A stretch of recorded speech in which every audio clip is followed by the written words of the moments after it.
আজ শ্রাবণ মাসের প্রথম সোমবার, তাই যাচ্ছি বাবার মাথায় জল ঢালতে। আর আমাদের গ্রামের এই মন্দিরটা কিন্তু এবছরই প্রথমবার প্রতিষ্ঠা করা হবে, তাই অসংখ্য পরিমাণে মানুষ জল ঢালার জন্য বেরিয়ে পড়েছে।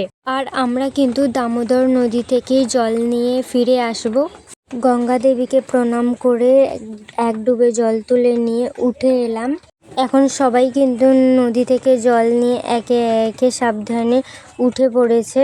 আর দেখো কতটা লম্বা লাইন হয়েছে, আমার তো ক্যামেরার মধ্যেই আসছিল না পুরো লাইনটা। তোমরা এই প্রথম সোমবারে কে কোথায় জল ঢেলেছো একটু আমাকে কমেন্টে জানাতে ভুলো না। আর এটা হচ্ছে আমার ফ্রেন্ড, ওর আমার সাথে গিয়েছিল। আর এখন দেখো আমরা মন্দিরটাকে প্রদক্ষিণ করছি। আর দেখো এই মন্দিরটা এখনো পর্যন্ত প্রতিষ্ঠা হয়নি, জল ঢালার পরই কিন্তু মন্দির প্রতিষ্ঠা হবে, তারপর লিঙ্গের মধ্যে প্রাণ প্রতিষ্ঠা করা হবে। আর জল ঢেলে আমি নিয়ে নিয়েছিলাম শরবত। আর থ্যাঙ্কস ফর ওয়াচিং, দেখা হচ্ছে নেক্সট ভিডিওতে।